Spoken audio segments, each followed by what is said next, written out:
Welcome back to Infamous Project, guys. We got a new arrival here outside on the other side of Eric's beautiful jalapeno red 85 T-top. If you guys haven't watched the videos on this car, make sure you do.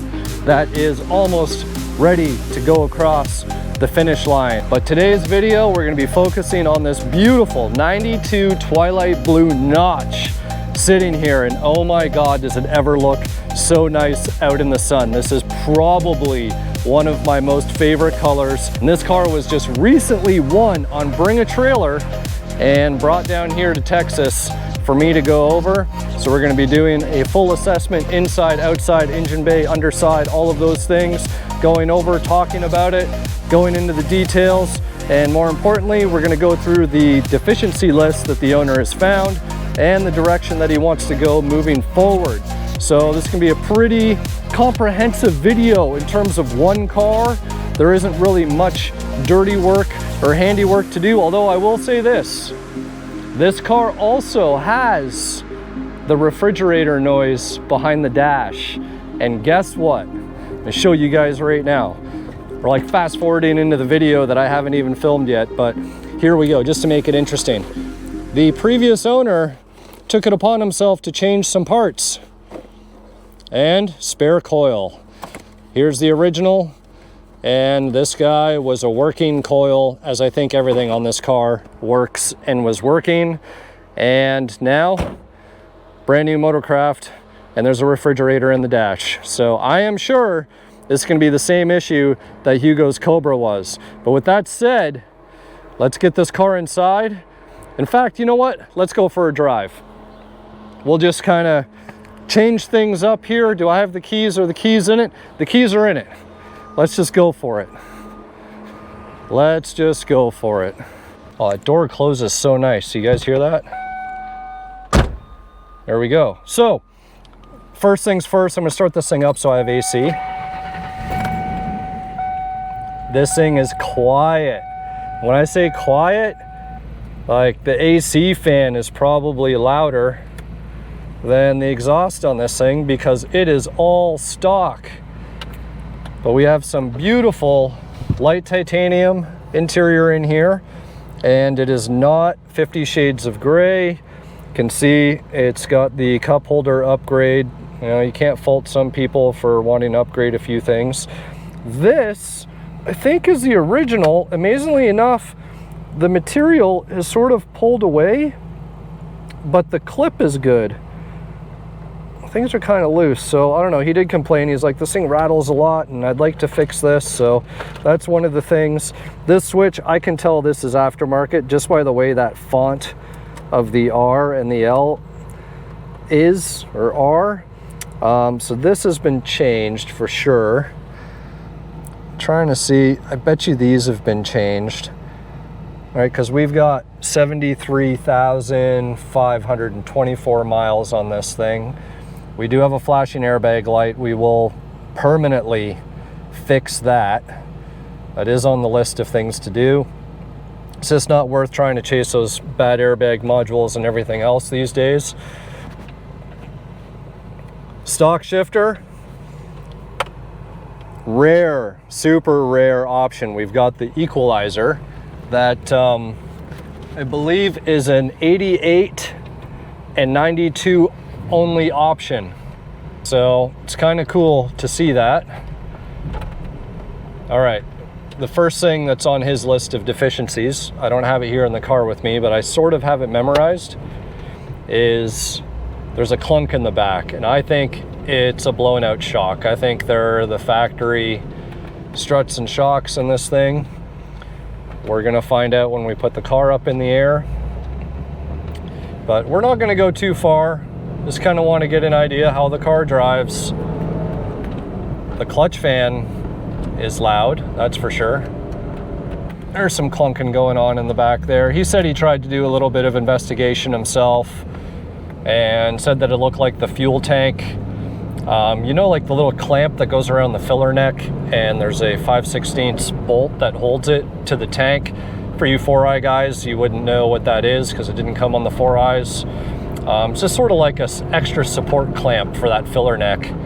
That was not bolted back to the tank. So the tank's been out. It probably got a pump, maybe a sending unit. It looks like the fuel gauge works. All the gauges seem to be working.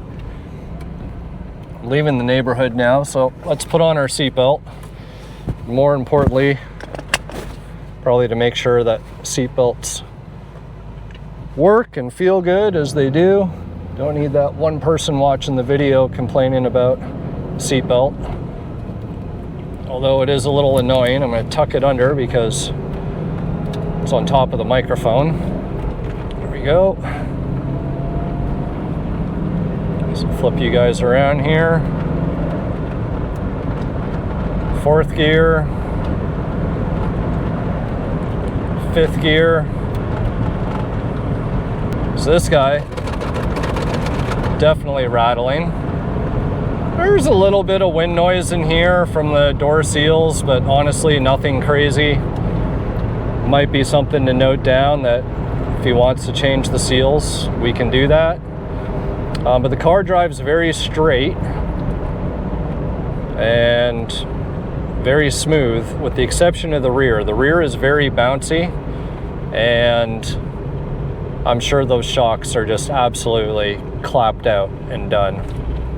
The body roll, all that stock suspension stuff. But hey, cars are only original once, guys. Everything in here is very, very crisp, very, very clean. Everything fits correctly. Like, there's never even been drill marks for an aftermarket radio, and who would want an aftermarket radio when you've got this badass equalizer, which I don't even know. Oh yeah, it's on. Little equalizers are all lit up there. Oh, that's so cool. So cool. All right, I'm hearing a little bit of the thud in the back.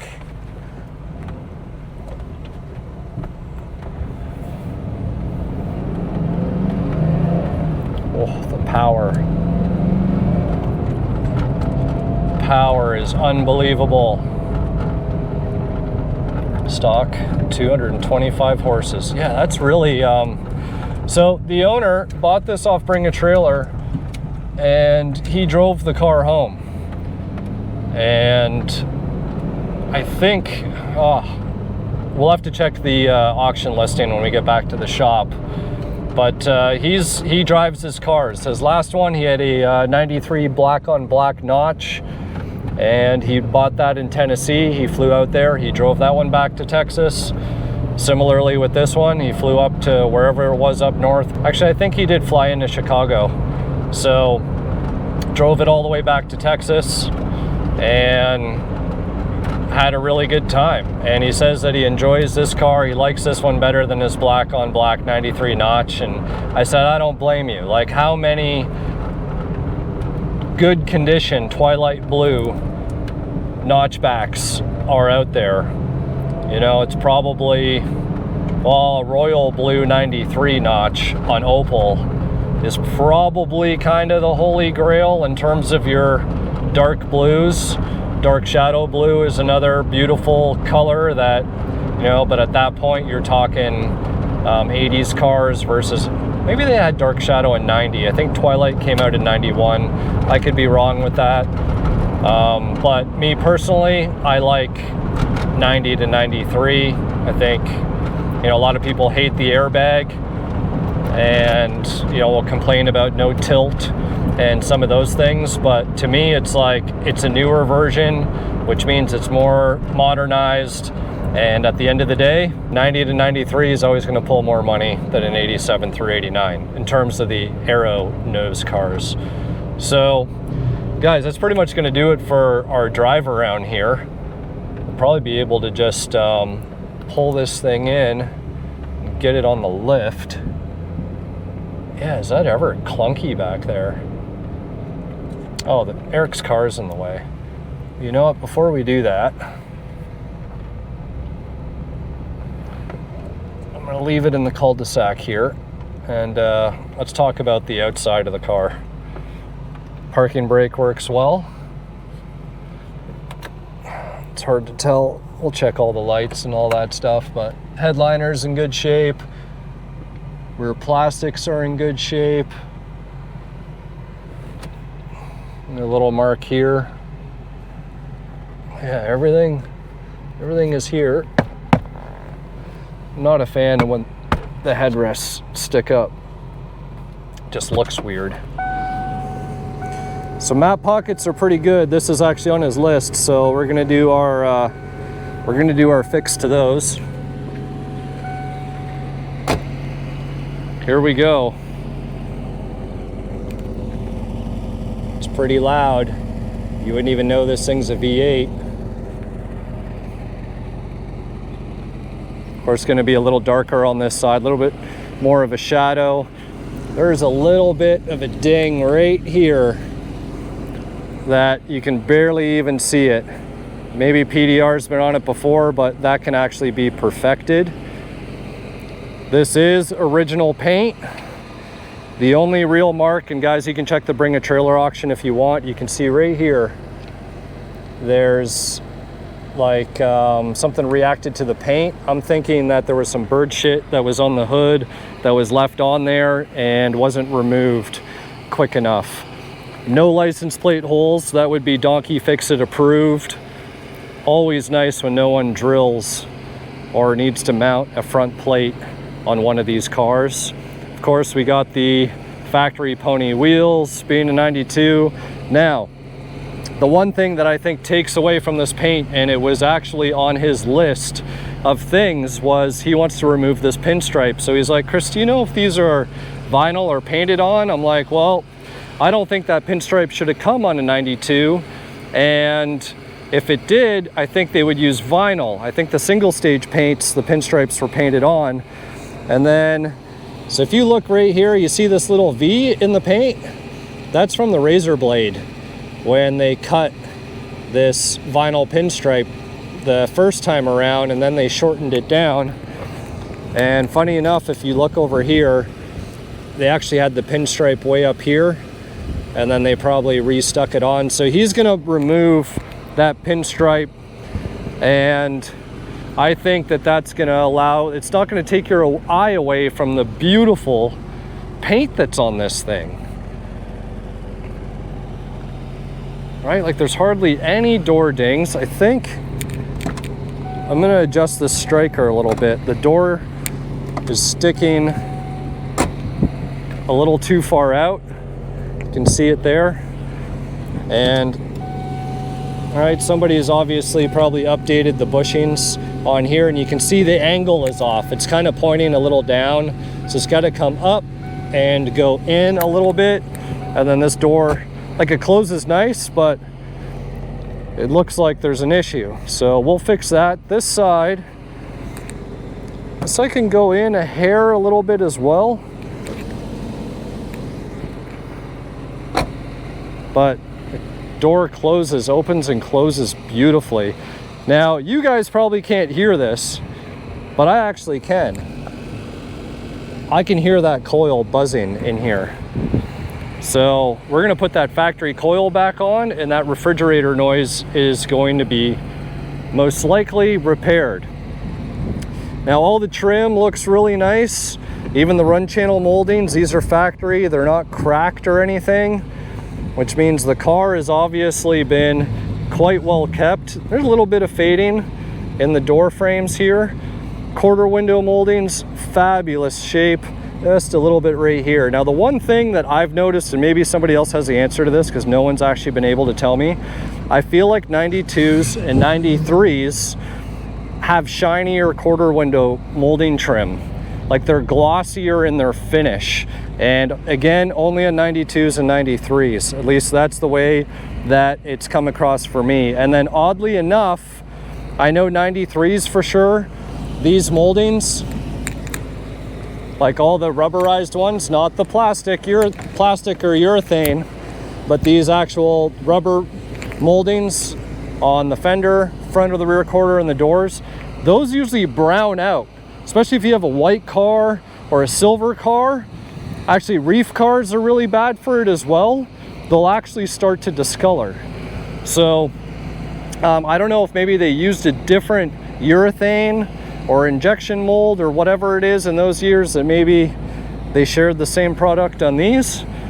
But there we go, guys. There's the outside of the car.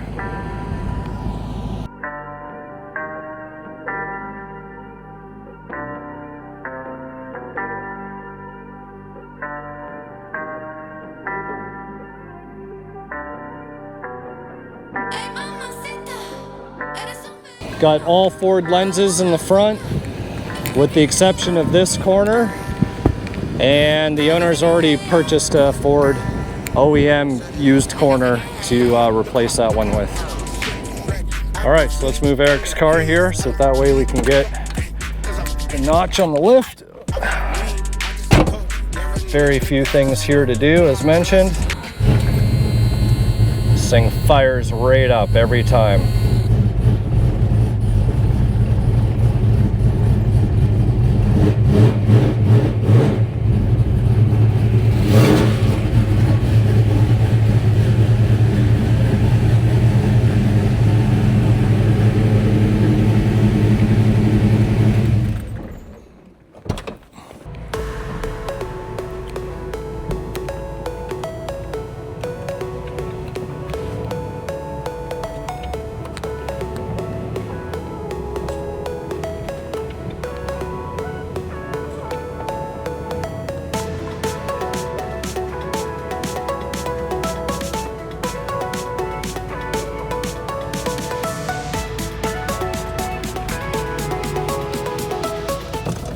So with the car sitting there out in the Texas heat, idling away with just a clutch fan, it was starting to warm up just a little bit. And that was because the AC was on and there was absolutely no movement. It was nothing where it was overheating, but the temperature was definitely creeping up a little bit.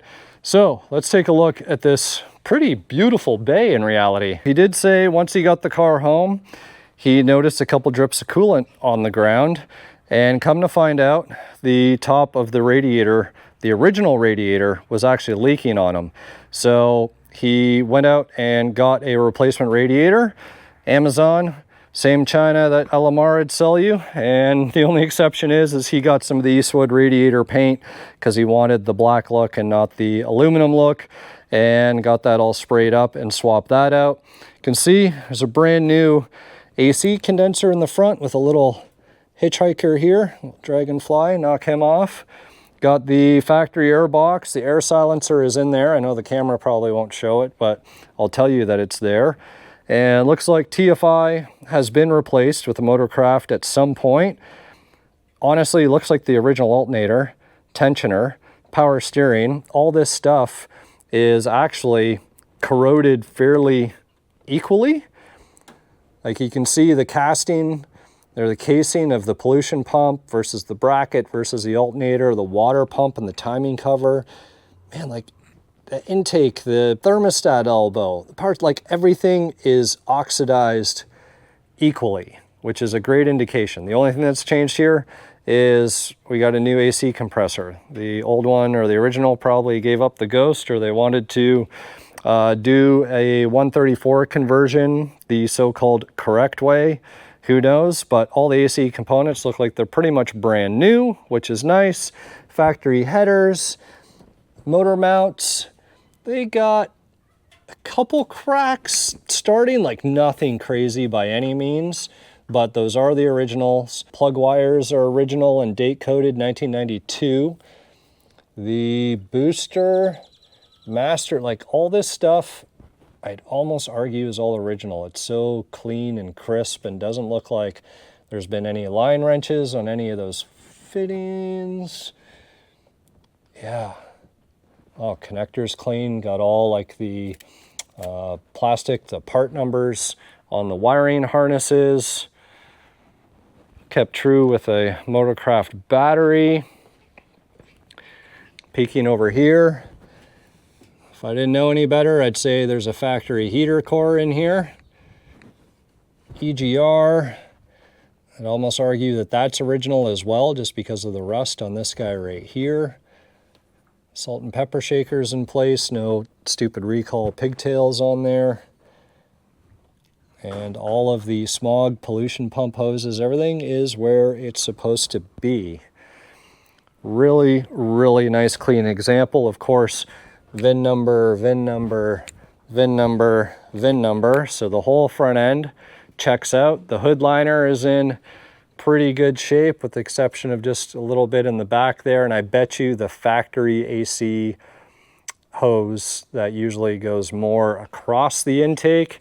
You can see where it sat here once upon a time. That was probably there. Maybe that was resting on that hose or on that line. But wow, what a beautiful bay. Beautiful, beautiful engine bay. Now, so now that we're inside, there's actually more marks in the paint here. And I almost wanted to say that those were fish eyes. They might be fish eyes that have been sanded down, because there's almost like a solvent pop look here in the clear. I don't know if the camera can pick that up. Could be oxidization or contamination in the paint. Make sure that they didn't use, because I've seen some sneaky shit, guys, where they'll make a pinstripe like this so that they can just paint the top of something or just paint the bottom of something, and then they'll use the pinstripe to hide the hard line for when some blending could happen. But like the same quality paint is up here as down here. And we got to remember, this is 92, and funny enough, I don't know about the Twilight Blue, but I know that a lot of the green, emerald green cars in 92, the paint was so orange peely. And although this isn't that peely, you know, I think it's like they were just figuring out how to use clear coat back in the day. But yeah, the roof, like there's marks from stuff that's been like, that's in the paint, that's some paint correctional fix. This all looks good. Even this seam in here, like there's no weird wrinkling or anything there. We got hardly anything here, just the start of a little bit of a crack, which I'm assuming this car does not have subframe connectors. But yeah, I don't know. Like if this car has seen some paint work, they did an absolute beautiful job. And you know what? This fender has seen paint work. I can see the difference right here versus here. So this fender's been painted. I think I saw that in the pictures. Like this all looks correct. So I'm wondering if maybe the tops of the fenders just had some fading. Whoever did this work did a really nice job, and I'm trying to see if the hood,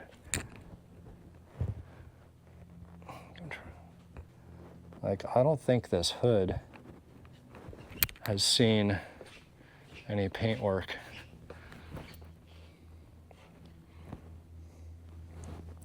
I know he took paint depth readings.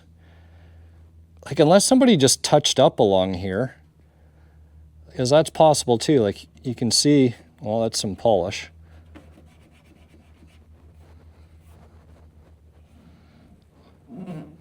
Oh, I don't know, guys. Sometimes stuff is even beyond me. I've got a really good eye for some of this shit, and sometimes it goes beyond me. But I think these fish eyes right here, this fender, something has happened here, and I'm wondering if it just got blended or whatever. You can see all of the little droplets there. Of course, now I'm smudging everything with my fingers. That looks correct. You got a VIN tag there. See, you got a VIN tag here.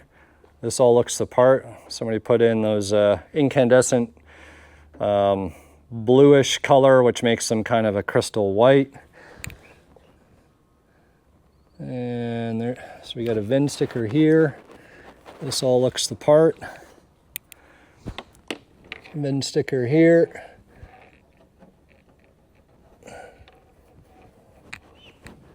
And that all looks the part. So we are going to have to take these rear plastics out, which are in fantastic shape, by the way. We'll take a quick peek under here. Got the spare. Definitely no rust, which is nice. Yeah, we gotta take this out because I want to see the top of the shock mounts. I think that that's what the I think the shock mounts is what is clunking in the back. But yeah, I guess just to finish our VIN sticker show here. Here's the passenger door. And I'll get down now before the car is up just to validate. There it is, rear bumper cover. So the car definitely has all of its original panels.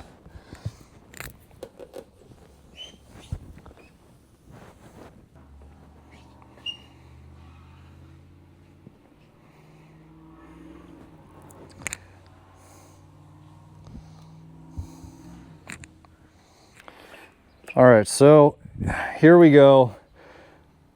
And the fish eyes that are on this fender do not exist in the hood.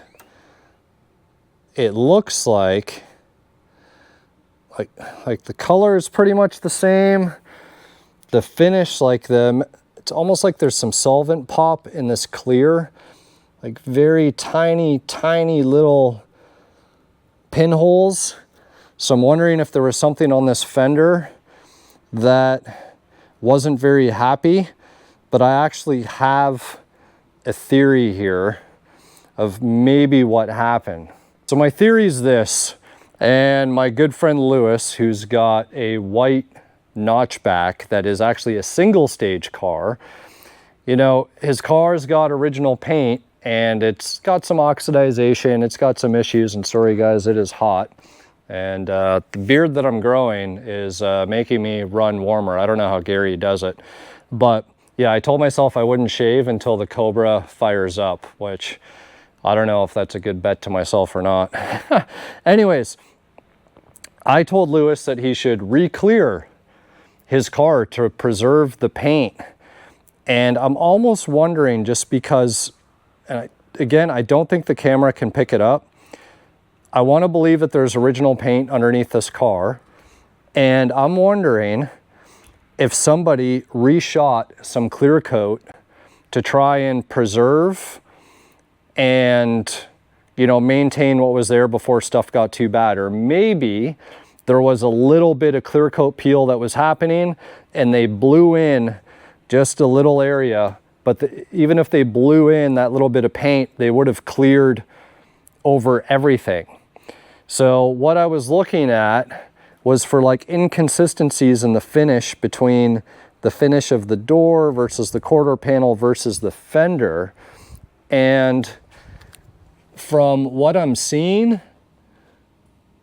it almost looks like maybe the front end of the car got some clear coat, and this would also explain what happened here.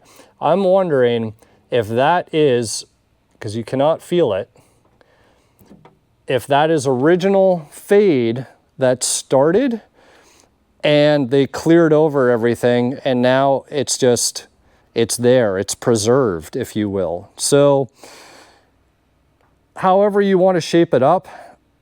Is it original paint car? Pretty sure it is. Is it now no longer original paint because there's clear coat that's been added on top of it? Well, that's a really good question. So again, I'm just looking, and the finish in this fender versus the finish in the hood are completely different. Like there is contamination, some popping, and just different isms. Let me try and turn the flash on again here. I don't know if this will show anything. If it does, great. If it doesn't, I'm sorry. But this fender is smooth and soft like the rest of the car. The hood, not so much. Fender, not so much. And front bumper also has some of what we're seeing there. So it's kind of like this stuff. Now, Again, I do not believe for a second that there was any impact or any type of accident or anything like that. And we can pop the hood open again. So just to put the few out there that'd be like, oh, the car must have been in a fender bender or it was hit or whatever. Because look how clean the horn is in there. But see this support bar that's going from the radiator support to the fender? That's straight and literally looks like it's never been touched. These rivets, these are all factory, like all this is painted so well. There's no overspray on the black, on the header panel behind here. Like someone would have had to have really known what they were doing, or the fact is, this hasn't been wrecked. This hasn't seen paint. All the factory lack of paint, and see how there's good color here, but not so much there. It's kind of Ford sucked at getting paint where it needed to be. But all this apron is straight. Frame rail down there is straight, as is that one over there, straight, no buckles or kinks or anything like that. I think victim of some sun fading or something happened or whatever, and maybe somebody buffed it too far and they tried to put some clear coat on it. So before we close the paint chapter, because I could literally talk about paint for a really, really long time, the overall evaluation or my report on this is just absolutely beautiful. Like, what more could you ask for in terms of, you know, pretty much original, call it a survivor, unmolested, whatever. This car is a true example. Now, what did it sell for? Well, it sold for $45,000 on Bring a Trailer. And there's what, 70 odd some thousand miles on it. Some of you guys are like, oh my God, $45,000 for a Foxbody. Well guys, it really doesn't stop there, because remember, Bring a Trailer, the buyer pays the fees. So it's a 5% fee to the buyer. So the buyer paid $45,000 plus 5% to purchase this car. And a lot of people, this is what I hate, when you're like, oh, what'd you pay for that? And they'll give you a number and it's like, well, what did you really pay? And they'll be like, well, what do you mean? It's like, well, you don't just get the car for the price and, you know, didn't have to pay something, or maybe it was you had to get it towed, or you had to get it trucked, or in this gentleman's case, he had to fly up to Chicago to drive it home.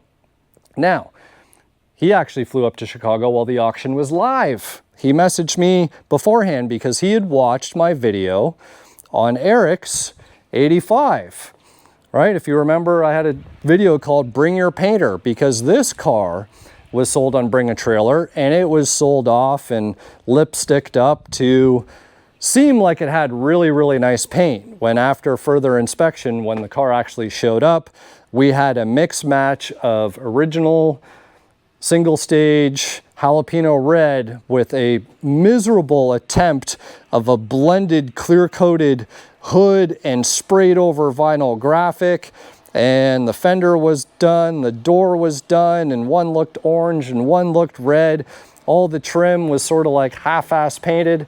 So that was a very bad situation in terms of expectations. And the camera, it can honestly make things look really, really good, or sometimes it will, you actually don't know how good something is until you can see it in person. The camera actually can't capture how good it looks. So in this case, the owner flew out. He's like, if I'm willing to spend $45,000 on a Foxbody, well, I can afford the $1,000 plane ticket or whatever it is to fly there, get a hotel, rental car, fly home. And then of course he flew back to go get the car once he had won the auction. But that's a really important point.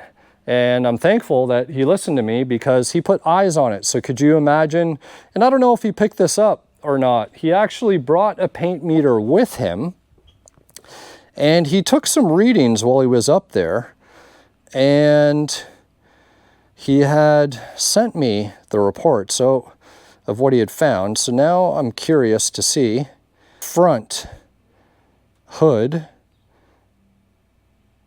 Okay, fender. Okay, what do we got here? This is the front, this is the back. So the passenger side fender, 4.1, 4.3, 3.9. The hood's all in like the 2 range. and the driver's side fender 2.4, 2.7, 2.8.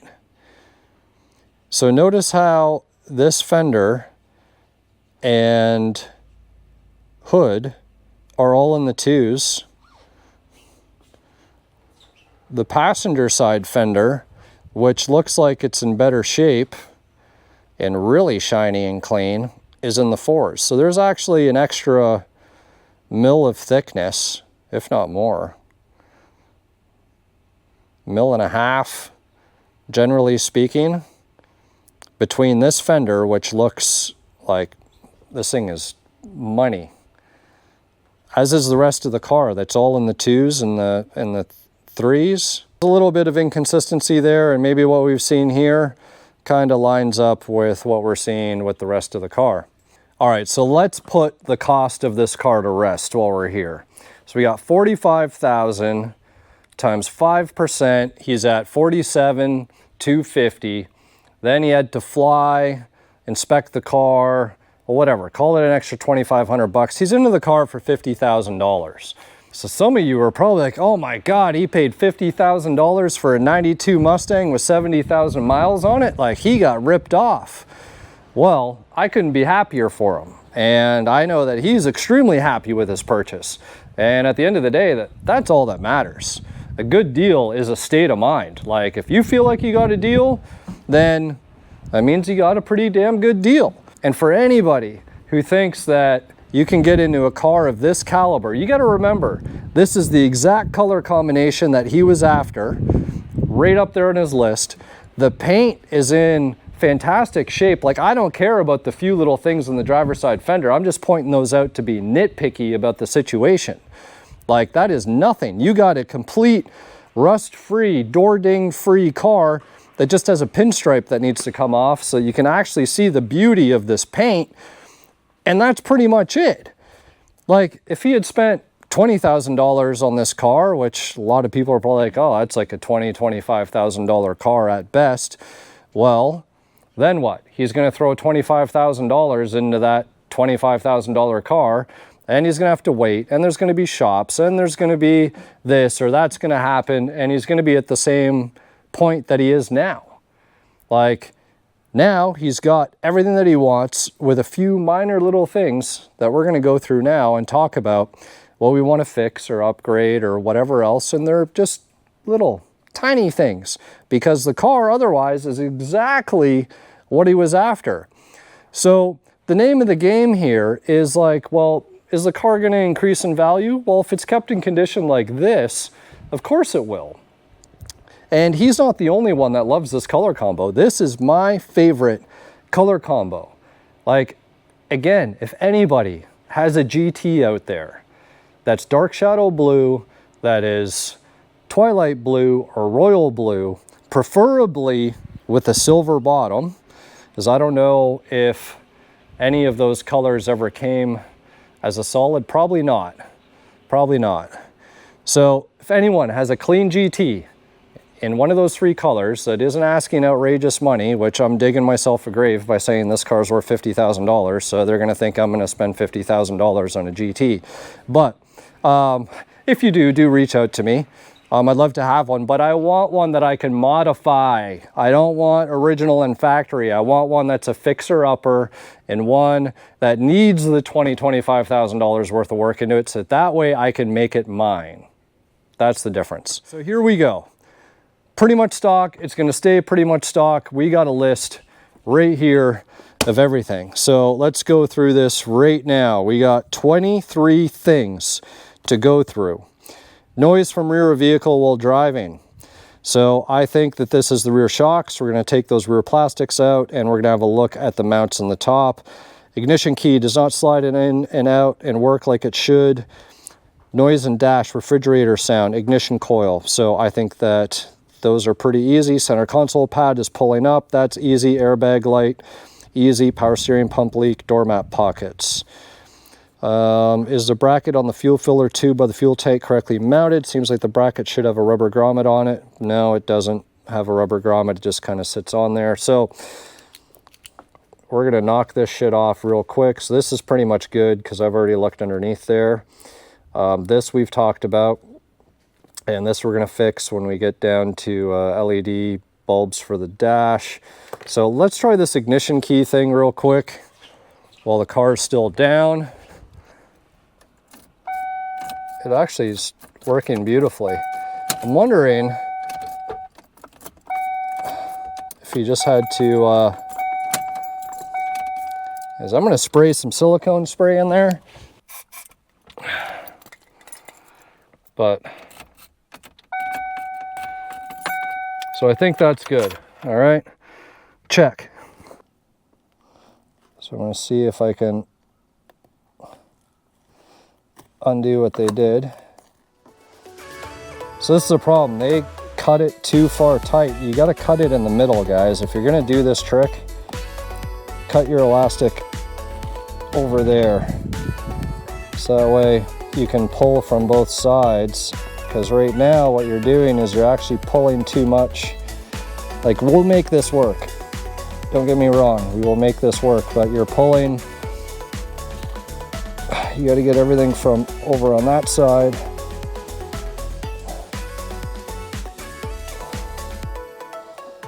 And it makes it harder to get the pressure on it that you need.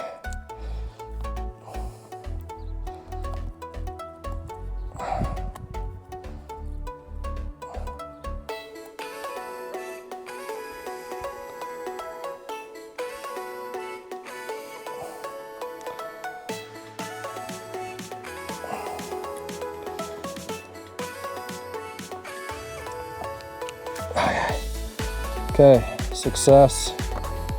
We got it. So my apologies to the owner, because I'm not going to be able to hide that as well as I normally do, because they didn't do it right. Notice this door panel clip isn't doing much. Neither is this one or this one. Panel's been off, tried to reuse the clips. All right, so someone's changed the door lock actuators, which the door locks work really well. I've already tested those, so that's good. I'm out of Christmas tree clips here. I'm gonna have to bring some from the home shop. Oh, this door striker wasn't very tight. Probably explains. Probably moved. There we go. And it looks like they greased everything up, which is just lovely. Let's try this. Beauty. First try. So door striker fixed. We need some Christmas tree clips for that door panel, probably from when they did the solenoid. See, these clips aren't very good either. And in fact, I'm probably going to take the door panels off and we'll just replace all the clips properly.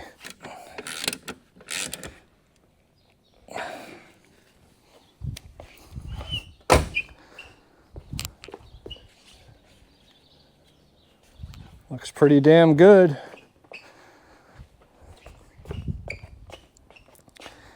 I feel like it's a hair out. 99% of you would have been like, oh, that's perfect. I'm telling you, when my eye sees something, that's it. Once it sees it, it cannot be undone. Okay.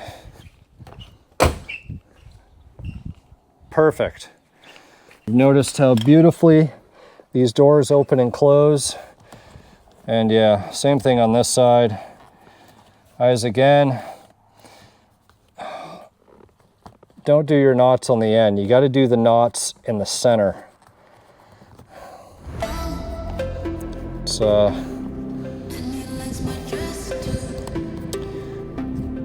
pain. It made my life difficult.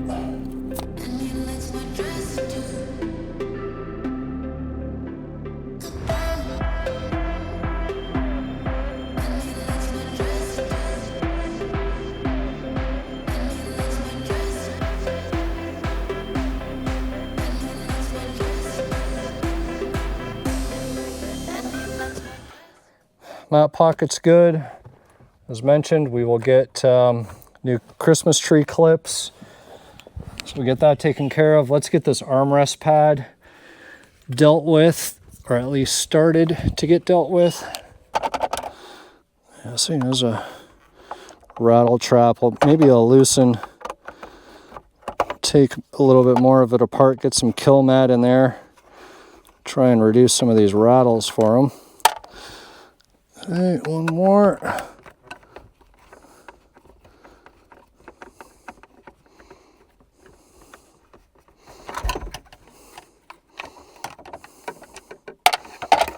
Okay, so I got that. Like this. Put that up on the dash. Yeah, these screws weren't even very tight on the underside.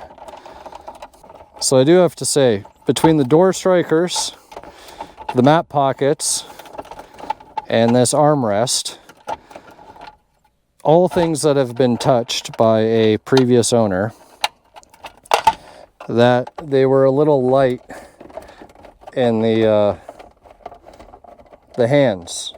And what I mean by that is usually I complain that people are too hard or too strongman and that they over tighten things and they break clips and they strip threads and they do all that stuff. Well, this car, and I rather stuff not be tight enough so that I have to go through and tighten it down than things be over tightened and they're completely jacked up.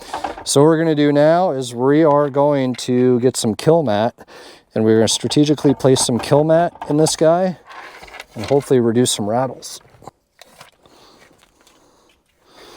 Now I'm going to try and get sneaky.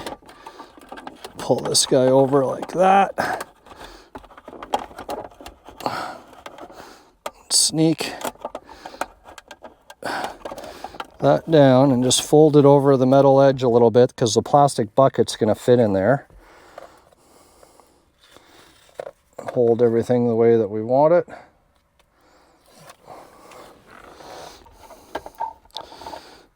Can already, so now things are going to get more challenging. The more mat that you put in, you want to be careful that you don't crack anything.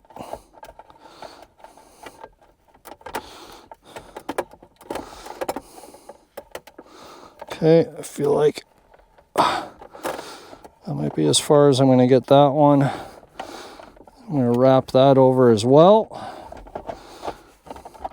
See, already less rattly noises. So now, do a test fit in there. That all seems good. Small pieces here. I'm going to put one right in the center and the bottom. And then this one, I'm just going to put right here on top. And guys, this is thinner kill mat. I think this is only 30 mil. So that way it's not too thick. Sometimes you don't want the overly thick stuff. Okay, so there's two. Some of these screws are longer than others. Make sure we put stuff where it belongs.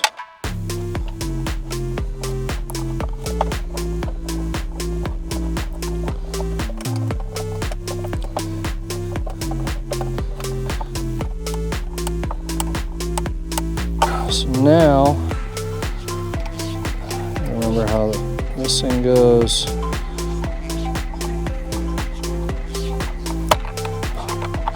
There we go. All right.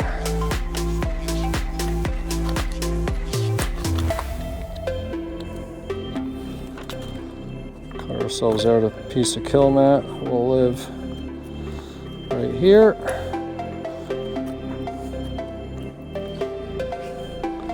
The amazing goop, folks.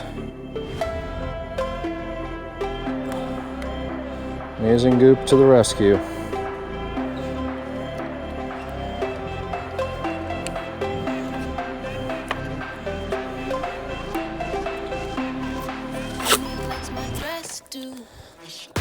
We will fold this back over. get it in a position where it maintains its factory-ish form. Something like that.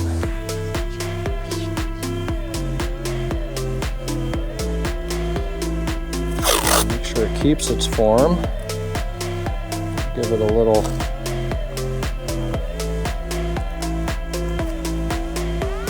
tape.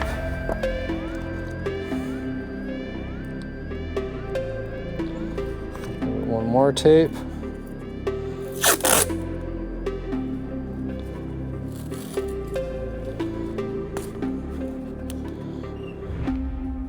There we go. We'll let that cure up and we can put that back on after. All right, so next, working up a sweat here. It's only like 98 degrees in the shop. So these clips have all been changed with the style that I hate. That's okay.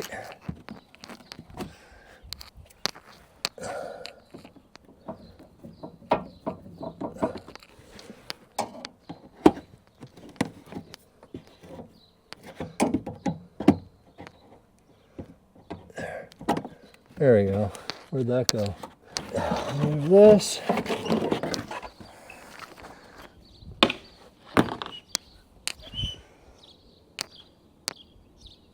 Oh, there's one I've never seen before.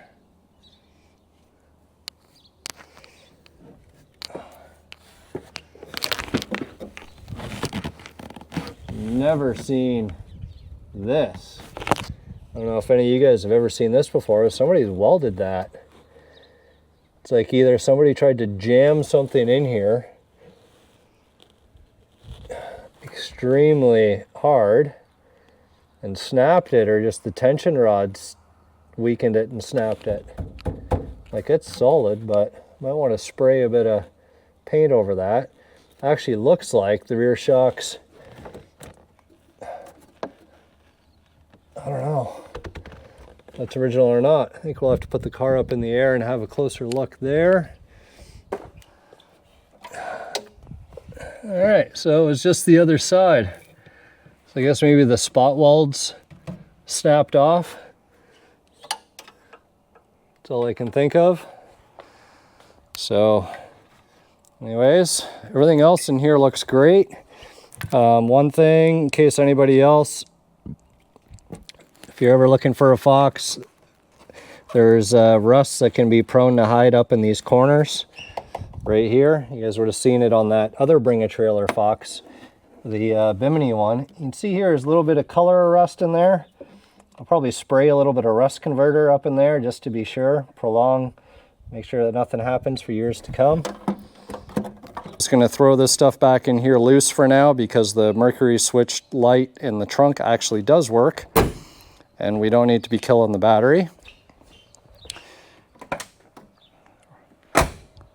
Beautiful. So let's go back to our list here. The noise, we still need to assess that. Ignition key, I think we fixed that. Noise and dash, we're going to do that one in a minute. Center console pad rattles like a mofo. I love this. Map pockets, those are fixed. Let's check this power steering pump leak real quick.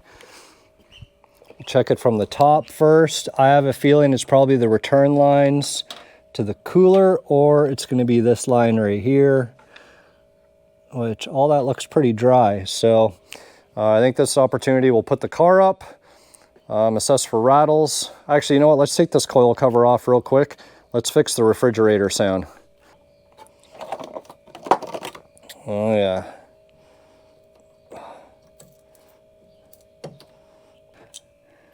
Okay.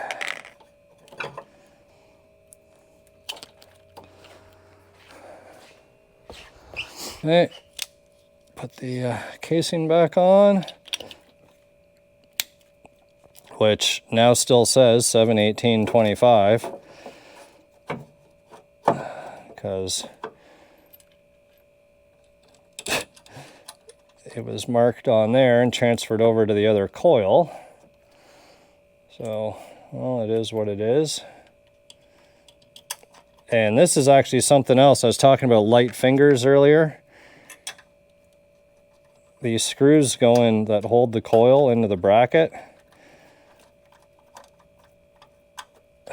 they can definitely benefit from light hands or soft touch. Otherwise, you'll strip those out.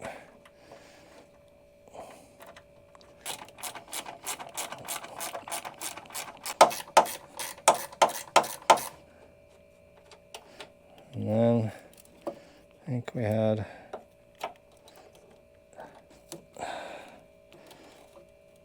give everything the juice.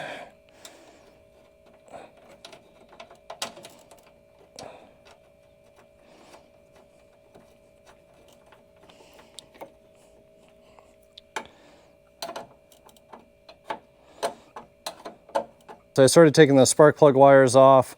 GoPro was getting hot, the engine's still hot, so we're actually gonna go ahead and get this car raised up.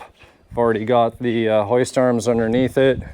That way we can take a look at the underside of this car, let the engine cool off a little bit more, and go from there.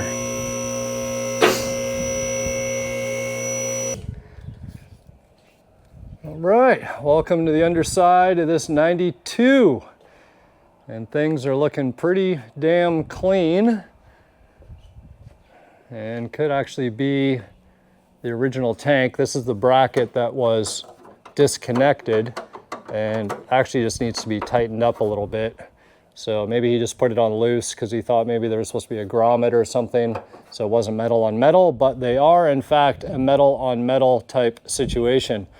So in terms of corrosion, when things like the bump stop housing and the brake flex line bracket and probably the, exhaust hanger brackets are still their gold color, you know you've got yourself a pretty clean car.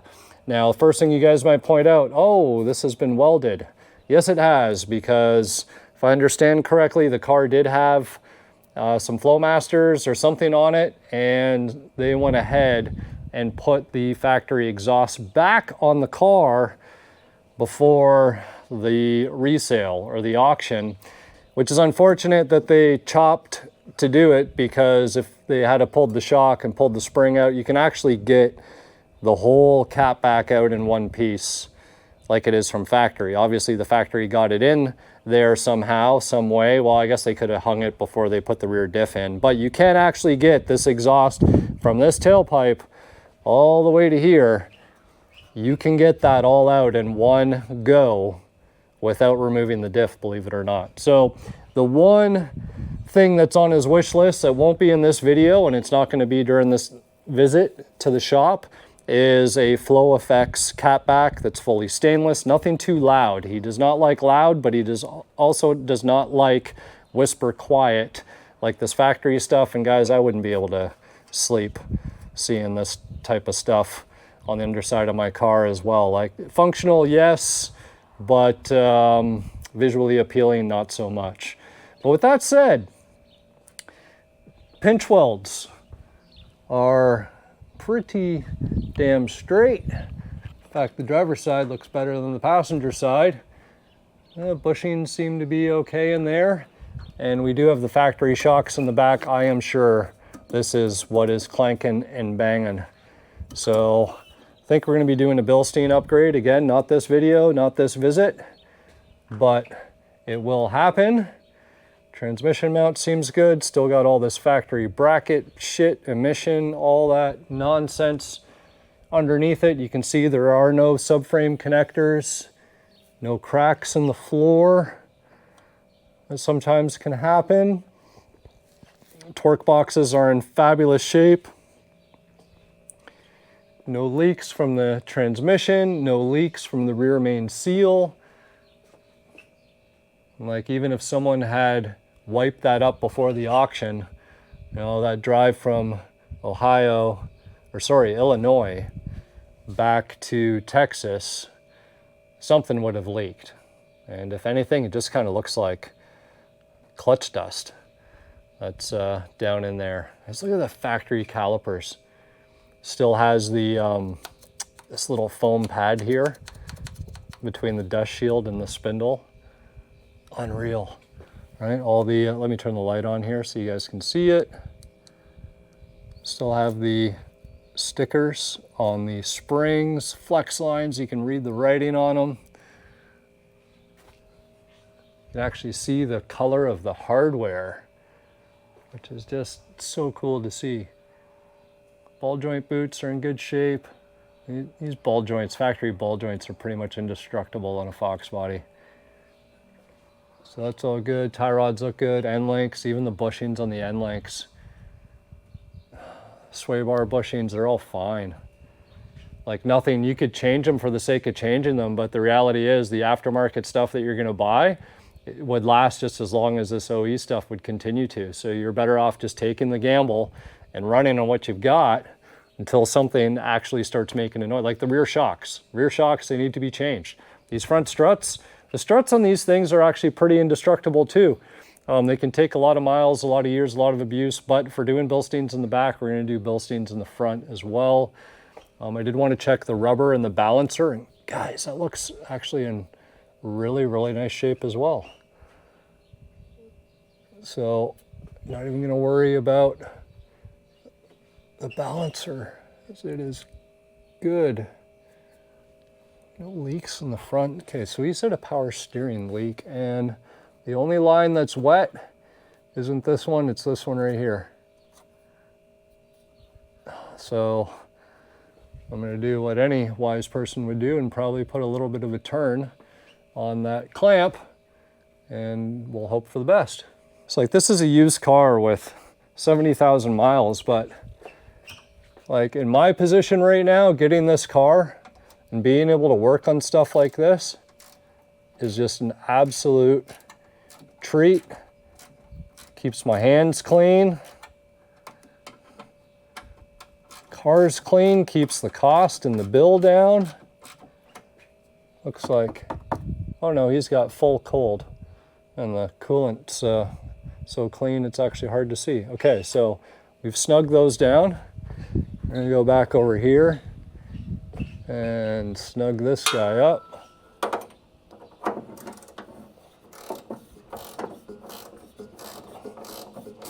That way that won't rattle.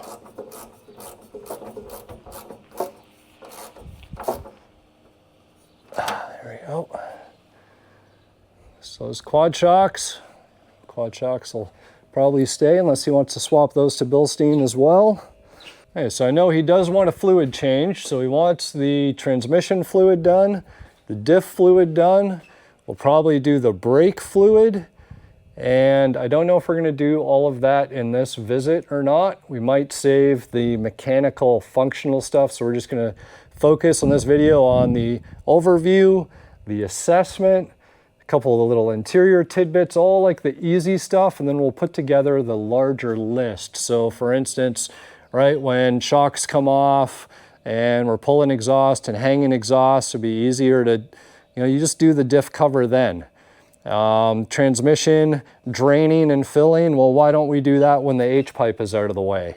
So that way we're not fighting and wrestling around stuff. So that is one thing that I try and explain to customers or potential customers, that I hate replicating work and that I like to keep things as simple as possible. So it's like, for instance, to fix that airbag light, I'm like, that's not gonna cost you anything, because I'm gonna unplug the module when I have the climate control out to put the LED bulbs in. And similarly, I'm gonna take the bulb out of the cluster for the airbag light when I do the LED bulbs in the cluster. So to fix the airbag light actually costs you nothing. It only costs you to do the LED bulb changeover and upgrade. So it's just little stuff like that, guys. Whenever you have the opportunity to sort of tag on other things, while you're in there, well, then you just kind of get it done, instead of it all being separate line items or making it seem like, oh, yeah, I fixed your airbag light, that was an extra $300. Like, no, it's not how it's gonna go down. So I guess other things to note, all the plastics are here. Again, oil pan, crispy clean. Like, this is just a beautiful underside, guys. Like, I don't even know what more I can tell you. If maybe some of you guys doing your little video investigations of, oh, well, what about that and look at that, but you know, at first glance and the things that I'm used to looking for, I gotta say this thing checks out really, really nicely. I see some power steering fluid right there. And same thing, I'm gonna go ahead and tighten up this return line. Fit this big ass wrench in here. Oh, we got a bit of a turn.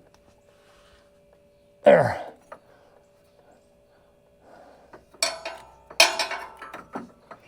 Got a bit of a turn. So back to our list here. This, check. This is going to be shocks.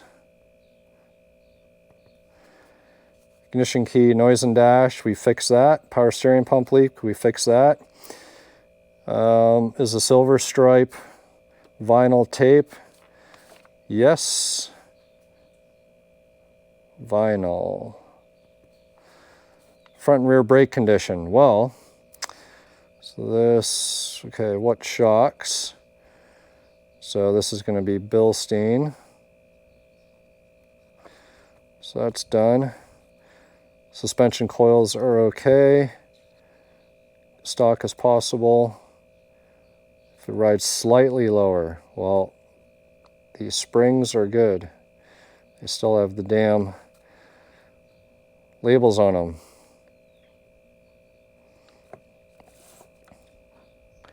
So black is, he doesn't like parts that make the underside look like a Christmas tree. So black is preferred. So he doesn't want red or yellow. So that's good. I think, if anything, if he wants to go a little bit lower, what I told him was we could either cut half a coil or we could remove the isolator. In this instance, I'd keep the isolator just because we want the ride to be as good as possible. So if anything, I would just cut half a coil out of here, but I have a feeling he's going to be fine with just maintaining his stock ride height. Get a set of Bilsteins in here, front and rear, and he's going to be good to go, and he'll be happy with that situation. So I'll tell him, I'll give him that same feedback or whatever. He's going to see it in this video, but you know, I wouldn't, if you like stock, I wouldn't mess with it. We talked about a black carpet or black floor mats. So I told him that when you have a carpet that's in good as condition that what he has, you don't mess with that carpet unless you want to dye that carpet, because anything aftermarket is going to be junk. The ACC or AAC, whatever carpets are not, compared to stock, they're no good. Okay, so compression, we're going to do that. Forged or hyper-eutectic, we had already talked about that. They are forged because it's a 92, 93, it'd be hyper-eutectic. Header recommendation, so this is going to be done. We already talked about Ford Motorsport headers. No BBK, please. Flowmaster Flow Effects, good. And then, so I already told him, okay, so this is going to happen with suspension and exhaust. What paint brand and color name used for titanium interior parts? So if you guys want to know, it is SEM Ladera. LED bulbs. So we are going to get the 194 whites. They're already on order. So we will do that. This will happen tomorrow. And what paint brand color clear for underneath unpainted components? Drive shaft, for example, or components that are painted but need help. So this guy, because I know he likes black, so we are going to recommend Seymour MRO and then flat or gloss if he wants shiny. And if you guys are curious,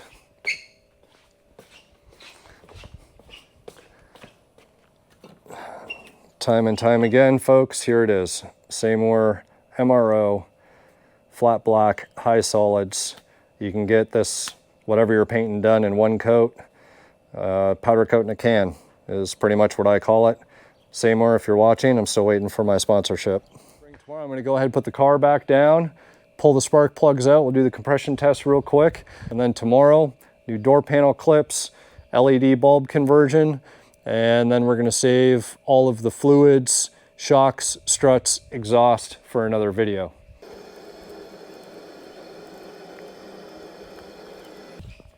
And shout out to my man Brent Hicks for this sick yellow Foxbody shirt. I know it's not good to wear light colored shirts when you're working on stuff. I actually love light colored shirts, typically white, but white doesn't last very well when you work on stuff. And it's funny, when I was younger, I used to wear white all the time. White sneakers, white t-shirt, white hat, and everyone would be like, man, how do you stay so clean? And I have pretty good ways of staying clean when I need to, but guys, when you're working on this stuff all the time, it's a headache. So I'm going to go ahead and just take this breather tube off. Want to make it a little easier to get to those spark plugs. There we go. Look at that.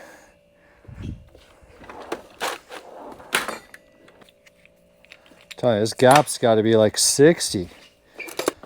Let's see here. Here, if we put 35 and 15 together, that's 50. It's definitely more than that. 35 and 25. That'd be 60.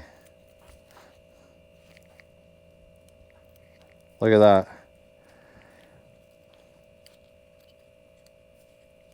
I bet you it's like 61 or 62.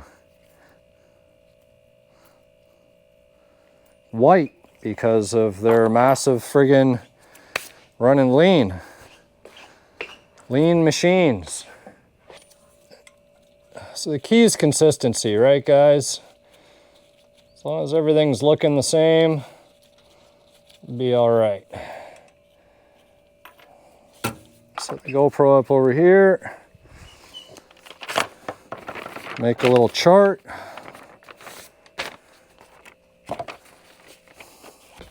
All right, so for fun, I'm going to do this test backwards. I usually start with 1, work my way up. But if we always did everything the same way, life would be really boring.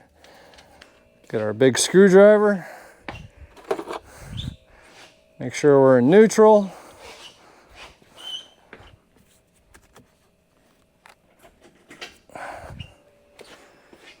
And fire in the hole.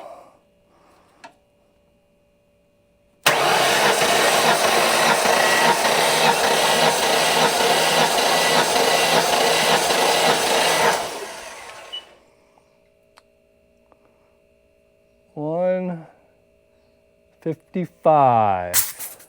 That's pretty good for a stock motor. $155. Pretty good for a stock motor.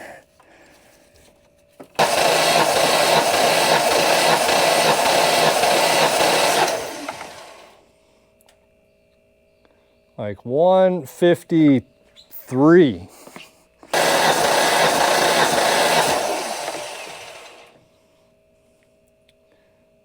$149.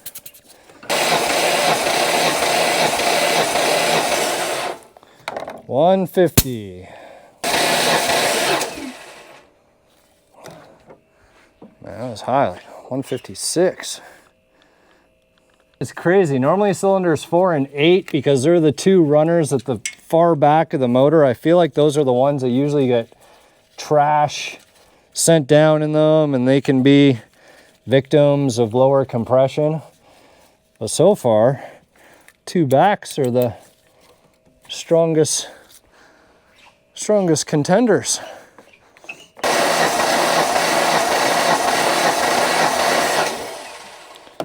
$153.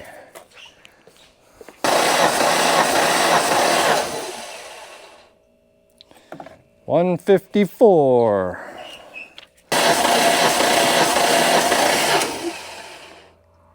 Oh man. $149.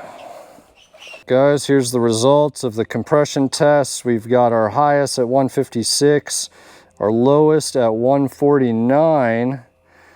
So if we do 149 divided by 156 equals 95.5. So if you did times 100 minus 100, you have less than 5% variance. And if this were my motor, I'd be boosting this thing. This right here is exactly what you want. Consistency across your cylinders, nice strong values. Guys, I don't even know, like to see a motor pushing 150 from factory, those are pretty good numbers. Usually you're like 130s, 140s. Sometimes you're in the 120s, and people are still boosting in 120s as long as the numbers are consistent. And of course it depends on, you know, the compression that you're running in there and everything else. But again, for factory, that is really strong and really impressive. I think if they had done that for the auction, might have even fetched some more money. So real good motor in here, healthy as far as we can tell. Just needs spark plugs not gapped at 60 odd some thou, and it'll be good to go. All right, so it's the next day. Time to get everything wrapped up on the 92 Twilight Blue. So first things first, workbench is getting messier by the moment. Got some Bilstein quads, got some Christmas tree door clips, Amazon, not LMR, because you can get 10 times the amount for the same price. We've got some LED bulbs, and I'll put some links to this stuff down in the description for you guys. And actually over here, got, here's one. I gotta find the other one. I know I've got two. And I wasn't gonna do the rear shocks. However, I'm already in the trunk. The rear plastics are out, and it's a good opportunity to, in fact, allow the owner to drive the car home without a clunking rear end. So we're gonna swap this stuff out real quick. I haven't even told him. I'm just gonna go ahead and do it because I know my customer that well, and he's gonna be thankful that I went ahead and put those in there. Before we do that, let us inspect our gooping adventure here. Oops. Let's see how this turned out. And tape will do pretty good with the goop. You can always put some non-stick or parchment type paper on there, and look at that.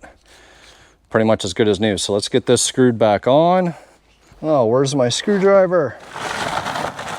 Thought I left everything in here. We'll put our two screws in the top here.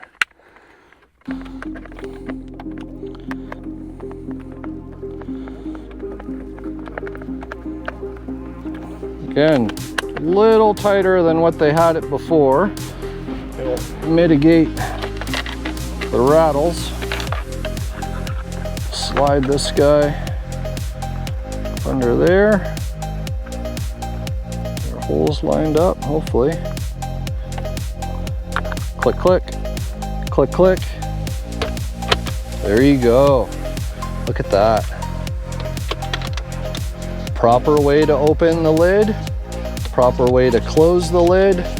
Wrong way is to smash it closed. Push the button, lock it in place. Since we're already over here, go ahead now, rip these guys out. Okay. So, climate control. Oh, why is that so tight? Which one is it? There we go.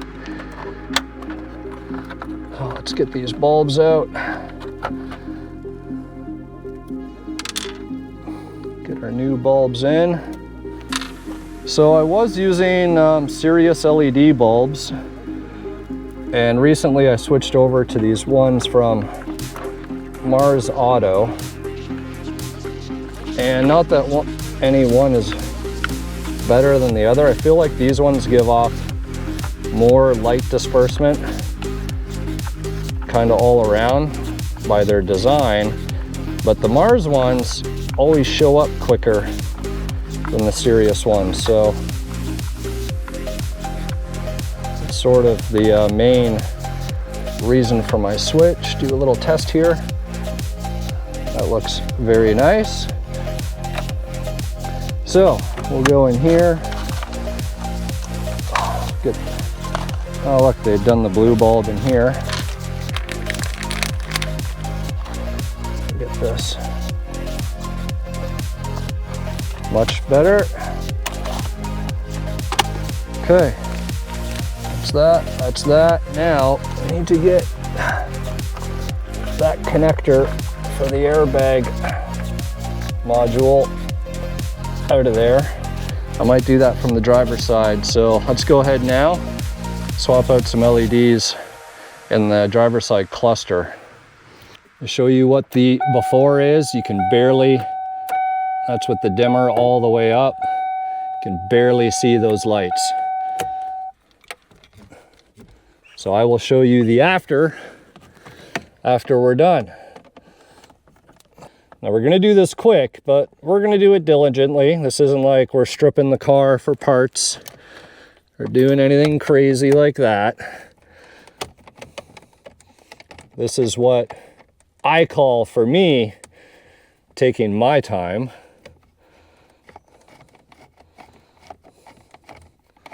Might be people quicker than me. There might be people slower than me.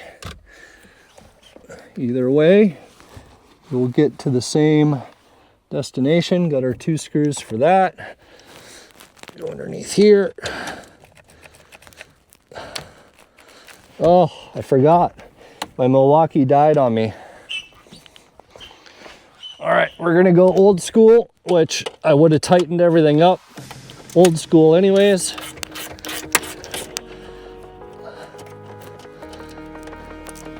So somebody's had this off before, and unfortunately, it's a common error that people do just because these Fox bodies are a mix match of metric versus standard.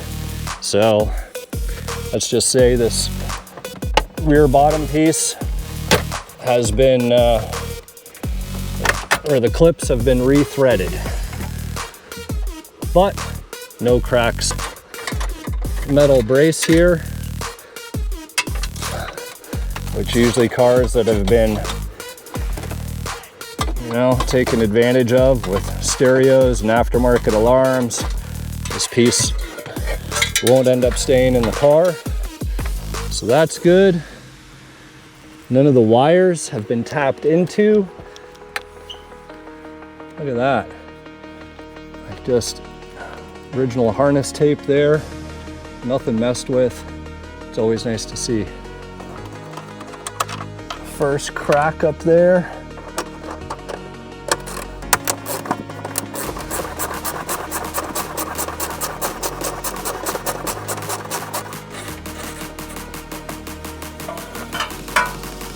All right.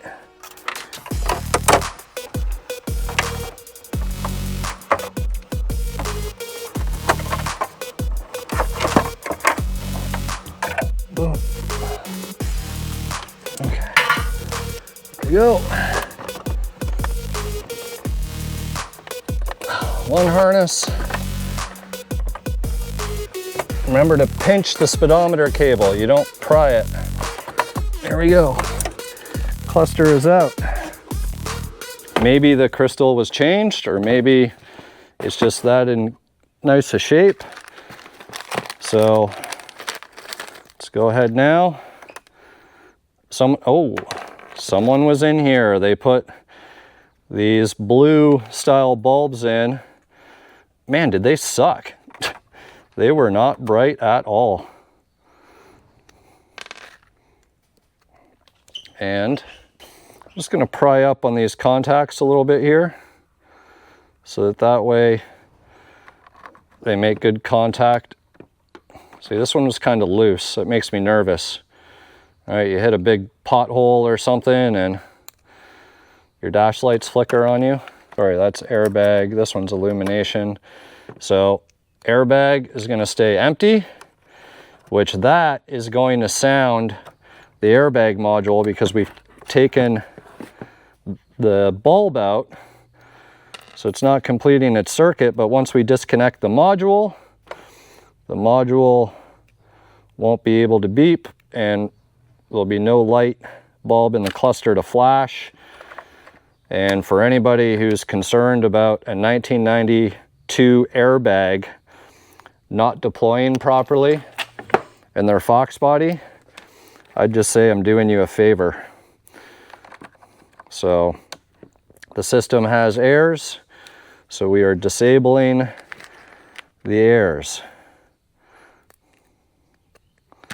So all the main illumination bulbs have now been done. 1, 2, 3, 4, 5, and 6. Airbag light has been removed. Now the rest is up to you guys, and whether you want the rest of your illumination to be brighter, or you can leave it softer.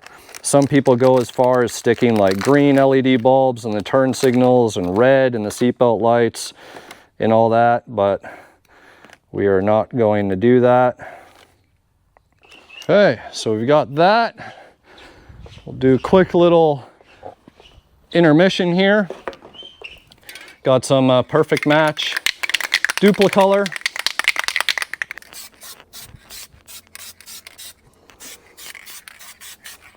So I'd already primed the weld up before. Spray a little bit of near match. This might be dark shadow blue, but it's close enough.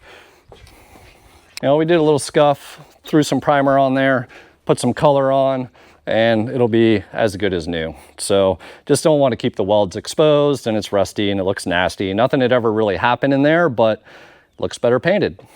All right, let's get this cluster back in, and I'm gonna put a little bit of white lithium grease on the speedo mechanism.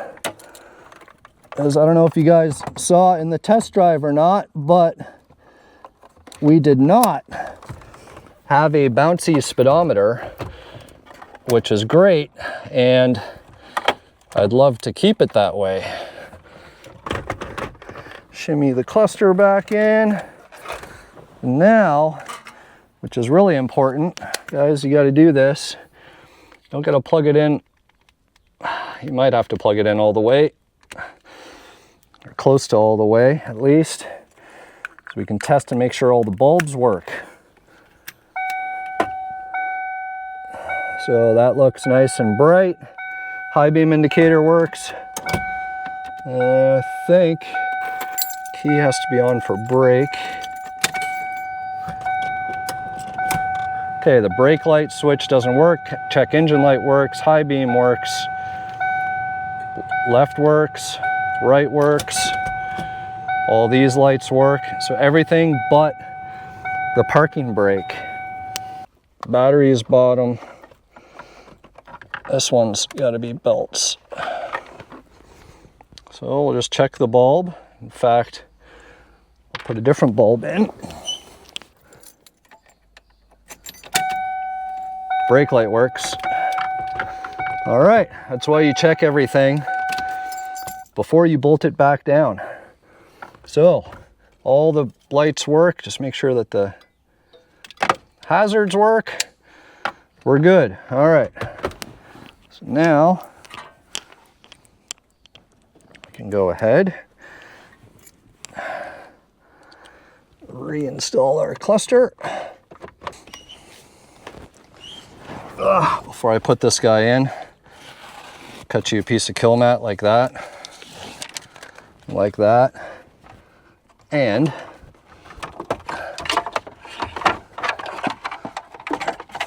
rerun those. Flip your cluster cover over like that and throw the kill mat right in this pocket up in here. This is a while you're in there kind of scenario that when you're talking about mitigating rattles in a Foxbody, it's a, well, why wouldn't you? So just by doing that, yeah, you're adding a bit of weight, but nice and robust. Nice and robust. There, got him. Boom. So there's two connectors going into this blue box. You just got to reach up in there and disconnect them. Tuck them out of the way. Tie them out of the way. They're tucked up pretty good here. Everything, that harness is still taped up to the dash frame, so we're in pretty good shape. So now I can go ahead, screw the climate control back on, put the fascia back on, and we'll put the lower side of the column covers and everything back on and finish out. A couple LEDs to swap in here. Other than that, interior will be done. So I just popped the center caps off, and to my surprise, we've got a wheel lock. So of course, I went through everything, glove box, armrest, went into the trunk, and looked everywhere for this stupid key. I cannot find it, which means I can't take the wheels off to check the brake condition, which I guess isn't the end of the world. But yeah, with that said, our new spark plugs are in, and these guys should be gapped to about 44 out of the box.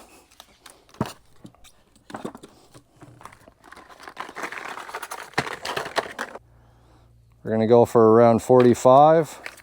Go ahead, we'll check them all first. Good, good, good.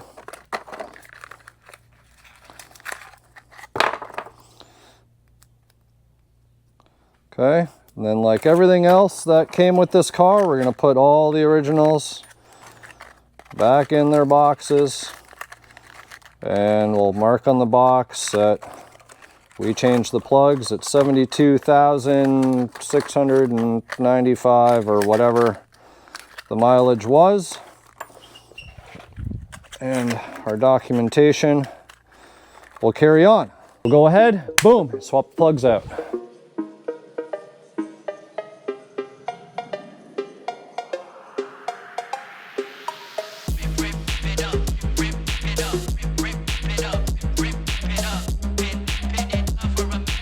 Gap check, spark plug wires back on, loom separators back on, the valve cover studs, air intake tube on, air filter checked, all is good. We will be advancing this guy to 12 degrees before the car leaves, just a little bit of help in the power department. And well, we don't have a wheel key, so I'm gonna go ahead and put this car up anyways, and we'll see. If I have the access that I need to swap this stuff over, I'm just gonna go ahead and do it. And we're just gonna have to worry about the wheels and checking the brakes another day.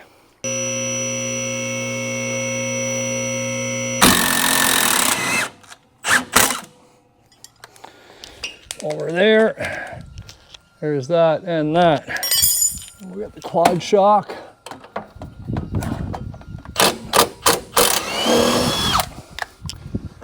While we're up in here, quad shock up in there.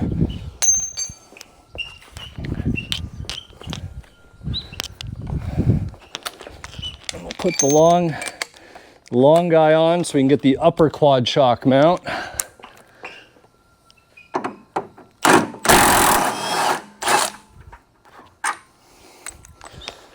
Done.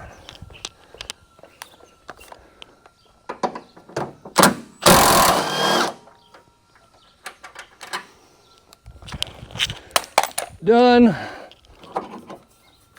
Up. Oh no. Whew. Just managed to sneak it around the wheel.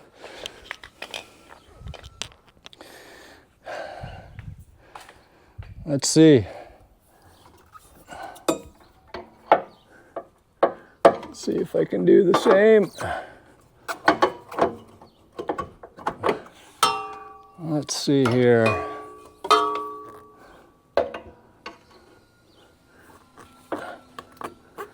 Let's see, so I'm gonna have to go like that.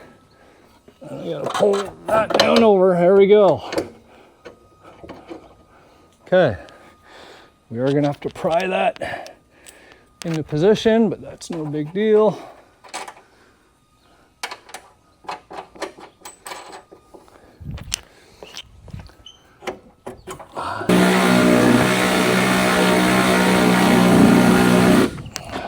Oh. Ow, ow, ow, ow. Got me. Okay.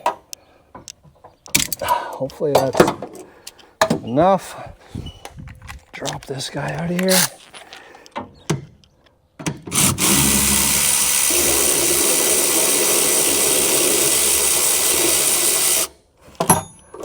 There we go.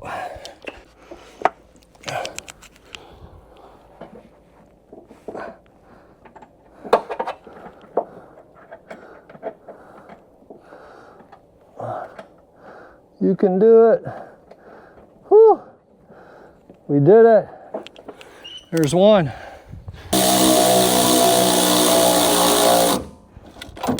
It's a nice sandwich.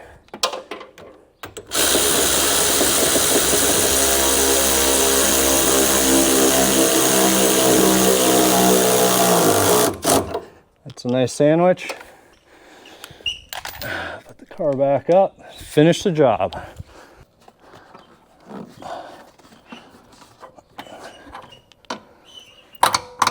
Oh guys, shock mount's actually loose.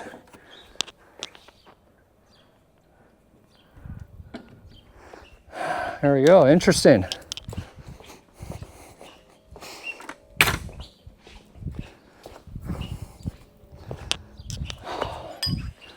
I never would have suspected the actual mount itself to be loose. In fact, that could have been some of the rattle.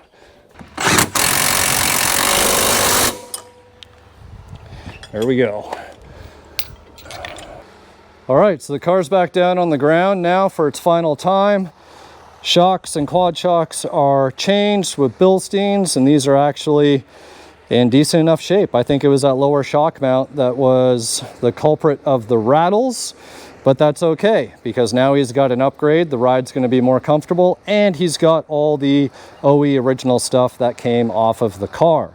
So now I'm just going to go ahead. I'm going to put the rear plastics back in, get the trunk sorted back out. So there's only two things left to do. Well, 2.5. First thing, need to adjust the timing. I cleaned off the balancer, which was very corroded and hard to read the values, but I managed to get that done by bumping the starter accordingly.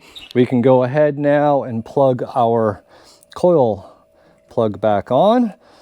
Then once this is all done and we validate that the car runs again, put the coil cover back on. But we're gonna just try and see where the timing is and then try and bump this thing up to like 12 degrees. Once that's done, we get to do the Christmas trees and door panels, and that's once I can back this off the 2-post and I can open the doors fully to make my life easier. So let's go ahead, fire this thing up, make sure that it still runs. So I want to do a quick little test drive with the new shocks. Purring like a kitten. Look at those nice LED bulbs.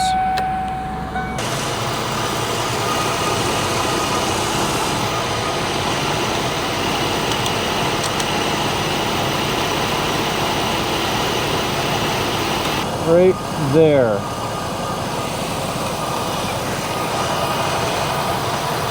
Put our pit back in. Okay, that clip on, this clip on, there we go. This engine bay is back together. So we're here, we'll check the TPS.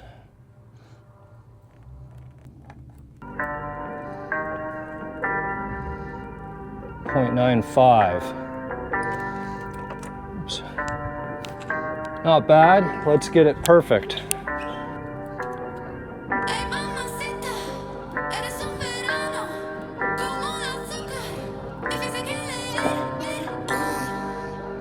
Get it.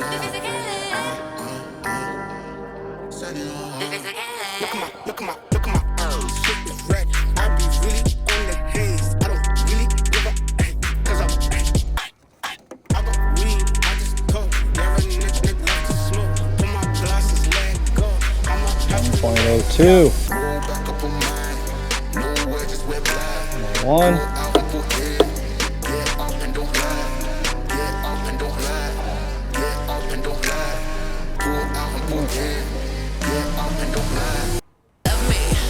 I always go for it, guys. I always go for .99 or 1. 1 volt. Boom. Lock it down.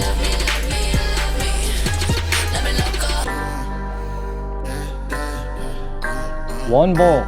Perfect. All right. So now we'll go ahead, we'll back this thing off. We're gonna do the door panels real quick, get all the Christmas tree clips placed on it, and that's gonna do it. Fresh bag of clips, and we're ready. 3/8 pick tool and a Phillips. Let's get this door panel off. Who are the enemies you do keep close? Who are the people that you should have known? Roll back up on mine. No words, just wear black. Pull out and pull in. It's always so gratifying, guys, when you hear the sound of fresh clips going in. That's why that screw wasn't going in. They got it bunched up in the sound deadening behind the door. So the trick to these armrests, if you want to do them properly, is actually to put this screw in first. Is to find the hole. There, I think I got it now. There we go. All right, so now that we got that, then I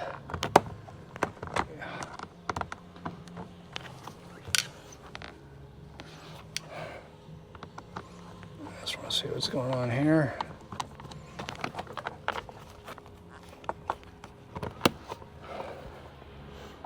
Make sure that's lined up properly.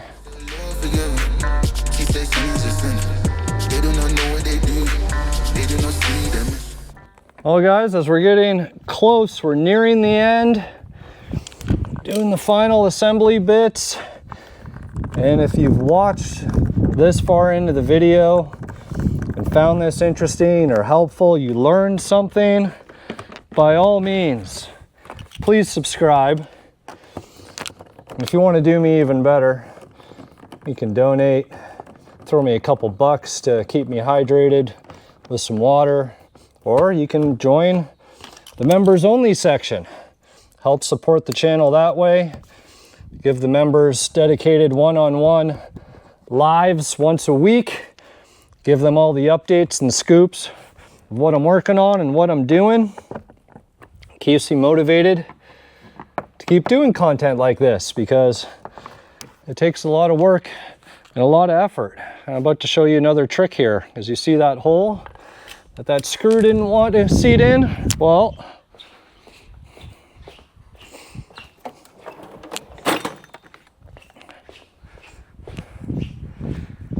big hammer, just get something that you can fold the metal back.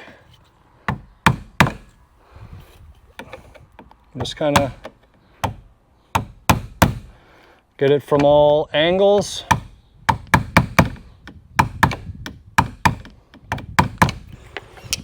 And then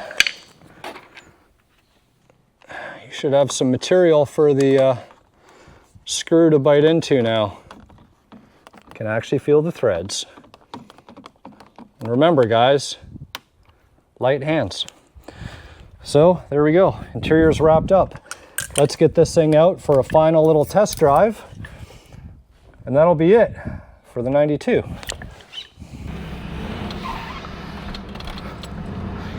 All right, even just backing out of the shop right now, I can tell you that I do not feel any clanking, which is good.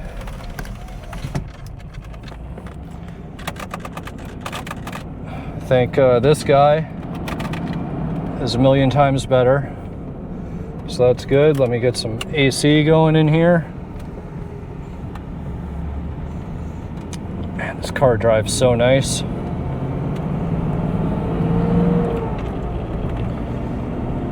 And I did check, the clutch fan's a little noisy, but I did check it and the blades weren't cracked or anything, so I think it actually is a newer clutch fan, believe it or not. And I guess that's just gonna do what it does.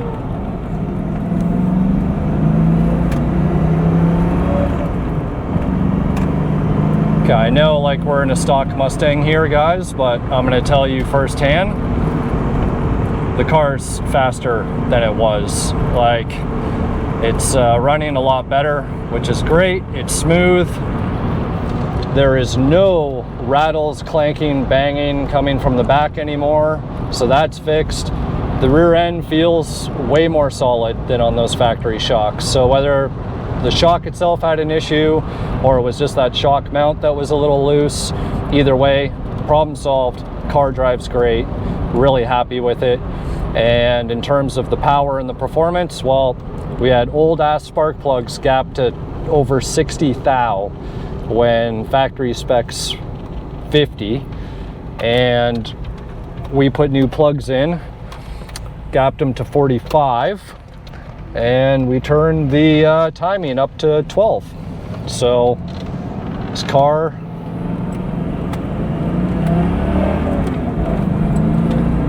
can even take corners a little bit more now, less roll in the back. And wouldn't you know, there's no more refrigerator in the dash. That's right, the factory coil has been reinstalled. There's no more weird sound coming from behind there. I think we've mitigated all the rattles that were in here from the armrest pad. And there's still like a little bit, like these guys do move around and make a little bit of noise, but in the grand scheme of things, comparatively to yesterday's drive, night and day. Back at the shop, car's pulled in and it performed beautifully. We got no more clanks from the back. We got no more rattles from the center console. We got bright LED lights. We got no refrigerator noise coming from behind the cluster. We've cleaned up floppy door panels, fixed saggy map pockets. We have serviced spark plugs, done a compression test, gone through, fixed some power steering, slight little seepage leaks, gone through, done a full analysis inside, outside, underside on this car. Hell, we even swapped some rear shocks and quad shocks while we were at it. We didn't get to check the brakes because we couldn't find the lock key, but that's fine. We will do the brakes, check that out next time the car comes back, because it'll be getting the Flow Effects cat back. It'll be getting some headers. We will be flushing out the brake fluid, transmission fluid, diff fluid, oil, all of the fluids. And that way this car will be ready and in tip-top shape for the new owner to completely appreciate it and most likely not have very many worries other than how much is the car going to be worth once he goes to sell it. And I have a feeling he's actually going to hold on to this one because I've known him long enough now. He doesn't tend to keep stuff as long as he intends to, but I think he's going to hold on to this one. I really do. I know I'd hold on to this one. And guys, earlier in the video, I mentioned about wanting a dark shadow blue or twilight or royal or whatever GT. I kid you not. I cannot even make this up. I'm going to give you this information right now because it means you've watched the end of the video and you've earned a little bit of a story. Someone hit my contact form on my website this morning. I talked about needing the car yesterday, earlier in the video. The contact form was filled out by an elderly gentleman in the Austin area, literally 30 miles away from me. 83 years old, original owner of an 89 GT. I did not ask any more than that because he wanted to come out to the shop and talk to me about it, because apparently he wanted to resto mod, but he's getting old, doesn't have time for it or anything else. He stopped by the shop earlier today and we conversed for a good 20 minutes, and then I asked him what color it was. Dark shadow blue with a silver bottom. And guess what? He just doesn't have the time or the energy or anything else, and he wants to see that car be revived again and enjoyed. Doesn't need to be by him, but by someone. And I told him my story and how I've been searching for one of those cars because it's been in my mind since I was 15 years old. And I believe there's a story about it on a podcast somewhere, but I don't want to jinx it. I'm going to see it after Motor City. I'm going to go out there to his place. I'm going to have a look at the car. He did show me a picture on his phone, and it is that. Dark shadow blue, titanium bottom. It was an AOD car. I really don't care. But fingers crossed, I feel like I manifested this one. Sometimes just the stars align and life does weird stuff. So all I can say is stay tuned. So there you have it. A little bit of end of video story. I know it's a long one. Hopefully you enjoyed it. And until next time, we'll catch you back here on the Infamous Project.